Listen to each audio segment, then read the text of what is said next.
Hi സുഹൃത്തുക്കളെ, നമസ്കാരം. എല്ലാവർക്കും പുതിയ ഒരു വീഡിയോയിലേക്ക് സ്വാഗതം. ഇന്നത്തെ നമ്മുടെ വീഡിയോ ഒരു സ്നാക്സാണ്. ബ്രെഡ് ഉപയോഗിച്ചിട്ട് ഒരു ചിക്കൻ റോള് എങ്ങനെ തയ്യാറാക്കിയെടുക്കുന്നത് നോക്കാം. വളരെ എളുപ്പമാണ്. നമുക്ക് പെട്ടെന്നൊരു ഗസ്റ്റൊക്കെ വന്നാൽ വളരെ പെട്ടെന്ന് തയ്യാറാക്കിയെടുക്കാൻ പറ്റുന്ന ഒരു സ്നാക്സാണ്. അപ്പോൾ ഇതെങ്ങനെയാണ് തയ്യാറാക്കിയെടുത്തത് നോക്കാം. അപ്പം വളരെ പെട്ടെന്ന് തന്നെ ഇതിൻ്റെ വീഡിയോയിലൊക്കെ കിടക്കാം. അപ്പോൾ ഞാൻ തയ്യാറാക്കിയെടുക്കാൻ പോകുന്നത് ഗ്രില്ലിലാണ്. അപ്പോൾ ഈ ഗ്രില്ലിൽ ഞാൻ നേരത്തെ ഒരു കീമ തയ്യാറാക്കിയ ഒരു വീഡിയോ അപ്ലോഡ് ചെയ്തിരുന്നു. അപ്പോൾ അതിൻ്റെ ലിങ്ക് ഞാൻ ഇതിൻ്റെ ഡിസ്ക്രിപ്ഷൻ ബോക്സിൽ കൊടുക്കുന്നുണ്ട്. അപ്പോൾ ആ വീഡിയോ എല്ലാവരും കാണണം. അപ്പം ഞാൻ ഗ്രില്ലിൽ ഇതിനാവശ്യത്തിന് വേണ്ടിയ ഉള്ളി ചെറുതായിട്ട് കട്ട് ചെയ്തിട്ട് ആ ഉള്ളി ഒന്ന് ആദ്യം നമുക്കൊന്ന് വട്ടിയെടുക്കണം. അതിലേക്ക് ഉള്ളി ചേർത്തതിന് ശേഷം കുറച്ച് സാൾട്ട് കൂടി ചേർത്തിട്ടുണ്ട്. അപ്പോൾ അത് നന്നാക്കി ഒന്ന് ഇളക്കി മിക്സാക്കി കൊടുക്കുക. ശേഷം നമുക്കിതിൽ കുറച്ച് ഗാർലിക്, അതേപോലെ പച്ചമുളക്, ജിഞ്ചർ, ഇതിൻ്റെ അളവ് കാര്യങ്ങളൊക്കെ ഞാൻ ഇതിൻ്റെ ഡിസ്ക്രിപ്ഷൻ ബോക്സിൽ കൊടുക്കുന്നുണ്ട്. അപ്പോൾ ഇതിൽ പച്ചമുളകും, ഇഞ്ചി, വെളുത്തുള്ളി, സാധാരണ നമ്മൾ ഒരു തീന തയ്യാറാക്കിയെടുക്കാൻ വേണ്ട എല്ലാ ചേരുവകളും ഇതിൽ ചേർത്തിട്ടുണ്ട്. അതിനുശേഷം ഇതിൽ തക്കാളി ചേർത്തിട്ടുണ്ട്. ശേഷം ഞാൻ ചിക്കനാണ് ഇപ്പോൾ ചേർത്തിട്ടുള്ളത്. പച്ച ചിക്കനാണ്, ബോൺലെസ് ആയിട്ടുള്ള ചിക്കന് ചെറുതായിട്ട് കട്ട് ചെയ്തതിന് ശേഷം ഇതിലേക്ക് ചേർത്ത് കൊടുത്തതാണ്. കുറച്ച് ഒരു ചെറിയ പീസ് ചെറുനാരങ്ങ ഇതിൽ ചേർത്ത് കൊടുക്കുന്നുണ്ട്. ഇതിൽ കൂടുതൽ മസാലകളൊന്നും ഞാൻ ചേർത്തിട്ടില്ല. കുറച്ച് ചിക്കൻ മസാലയും മഞ്ഞൾപ്പൊടിയും മാത്രമാണ് ചേർത്തിട്ടുള്ളത്. എരിവ് വേണ്ടവർക്ക് അതിൻ്റെ രീതിയിൽ ഈ മസാല തയ്യാറാക്കിയെടുക്കാവുന്നതാണ്. കുരുമുളക് വേണ്ടവർക്കും മുളക് പൊടി വേണ്ടവർക്കൊക്കെ അത് അതേപോലെ ആഡ് ചെയ്യാവുന്നതാണ്. ഞാനിതിൽ 1 ടീസ്പൂൺ ചിക്കൻ മസാലയും അതേപോലെ കുറച്ച് മഞ്ഞൾപ്പൊടിയും സാൾട്ടും മാത്രമേ ചേർത്തിട്ടുള്ളൂ. അതിനുശേഷം ഈ ചിക്കന് റെഡിയാക്കി എടുത്താണ്. നമ്മൾ ഗ്രില്ലിൽ തയ്യാറാക്കിയെടുക്കുമ്പോൾ നന്നായിട്ട് ഡ്രൈ ആയിട്ട് വരും. അപ്പോൾ വേണമെങ്കിൽ കുറച്ച് വെള്ളം ഇതിൽ ചേർത്ത് കൊടുക്കാം. അപ്പോൾ നമ്മുടെ ചിക്കന് റെഡി ആയിട്ടുണ്ട്. അതിലേക്ക് അവസാനമായിട്ട് കുറച്ച് മല്ലിയിലയും കൂടി ചേർത്ത് നമുക്കിത് മാറ്റിയെടുക്കാം. അപ്പോൾ ഇതേ ഗ്രില്ലിൽ തന്നെ വെച്ചിട്ടാണ് ഞാൻ ഈ ബ്രെഡ് കൊണ്ടുള്ള റോള് തയ്യാറാക്കിയെടുക്കുന്നത്. നമുക്കൊരു ഫ്രൈ പാനിൽ വെച്ചിട്ട് തയ്യാറാക്കിയെടുക്കാം.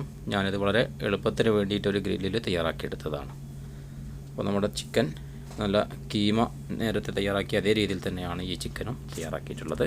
അപ്പോൾ ഗ്രില്ലാകുമ്പോൾ പെട്ടെന്ന് നമുക്ക് റെഡിയായി കിട്ടും. അപ്പോൾ ഇനി ഞാനിത് ഇതിൻ്റെ ഒരു റോള് തയ്യാറാക്കിയെടുക്കാൻ പോകുകയാണ്. അതിന് നമുക്ക് ആവശ്യമുള്ളത് ബ്രെഡാണ്.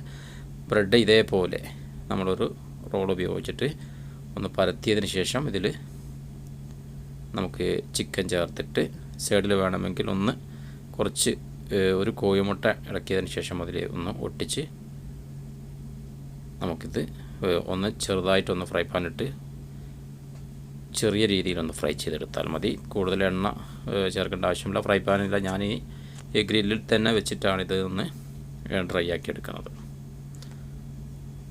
അപ്പോൾ ഓരോന്നായിട്ട് ഇതേപോലെ റോൾ ചെയ്തതിന് ശേഷം ഞാൻ കോഴിമുട്ടയാണ് അതിൻ്റെ സൈഡിൽ ചേർത്ത് കൊടുത്തിട്ടുള്ളത്. അതിനുശേഷം അത് റോൾ ചെയ്തൊന്ന് ഇതേപോലെ ഓരോന്ന് റെഡിയാക്കി വെക്കാം. അപ്പോൾ നമ്മുടെ ഓരോ ബ്രെഡും ഇതേപോലെ ഒന്ന് പരത്തി,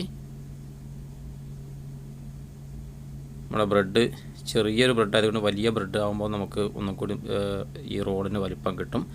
ഇത് ചെറിയ ബ്രെഡ് ആയതുകൊണ്ടാണ് ചെറിയ റോളായിട്ട് നമുക്ക് കിട്ടിയിട്ടുള്ളത്. അപ്പോൾ ഇതാണ് നമ്മുടെ റോള് റെഡിയാക്കി വെച്ചിട്ടുണ്ട്. ഇനി ഇതേപോലെ തന്നെ ഇത് കഴിക്കാവുന്നതാണ്. ഇനി വേണമെങ്കിൽ ഒന്ന് ഞാനിത് ഗ്രില്ലിൽ തന്നെ വെച്ചിട്ട് കുറച്ച് എണ്ണ ചേർത്തതിന് ശേഷം ഗ്രില്ലിൽ വെച്ച് ഒന്ന് ഡ്രൈ ആക്കി എടുക്കുകയാണ്. 2 ഭാഗം ഒന്ന് മറിച്ചിട്ടതിന് ശേഷം ഇത് നമ്മുടെ ഈ ചിക്കൻ റോള് വളരെ പെട്ടെന്ന് തയ്യാറായി കിട്ടും. ഓരോന്നിങ്ങനെ എടുത്ത് വെക്കുന്നുണ്ട്. ഇനി അതൊന്ന് ചൂടായതിനു ശേഷം വേണമെങ്കിൽ കുറച്ച് എണ്ണ അതിൽ ചേർത്ത് കൊടുക്കാം. മറിച്ചിട്ടതിന് ശേഷം നമുക്കിത് സ്നാക്സ് മാറ്റിയെടുക്കാം. അപ്പോൾ ഞാനൊരു ബ്രെഡ് കൊണ്ട് ഇതിൽ 17 പീസായി ബ്രെഡ് ഉണ്ടായിരുന്നു. 17 പീസും ഞാനതിൽ തയ്യാറാക്കിയിട്ടുണ്ട്. ചിക്കനും അതേപോലെ ഉള്ളി, തക്കാളി എല്ലാം ചേർത്തിട്ടാണ് ഇതിൻ്റെ തീന തയ്യാറാക്കിയിട്ടുള്ളത്.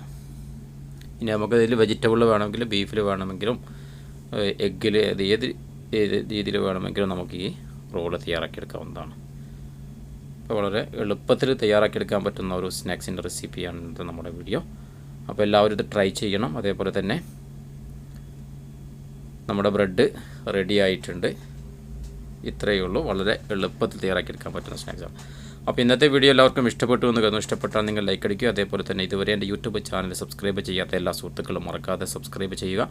അതിൻ്റെ അടുത്തുള്ള ബെല്ലൈക്കൻ കൂടി എനാബിൾ ചെയ്ത് വെക്കുക. അപ്പോൾ ഞങ്ങൾ അയക്കുന്ന പുതിയ വീഡിയോ നിങ്ങൾക്ക് നോട്ടിഫിക്കേഷനായിട്ട് ലഭിക്കുന്നതാണ്. പുതിയൊരു വീഡിയോ ആയിട്ട് വീണ്ടും നമുക്ക് കാണാം. അതുവരെ ഗുഡ് ബൈ.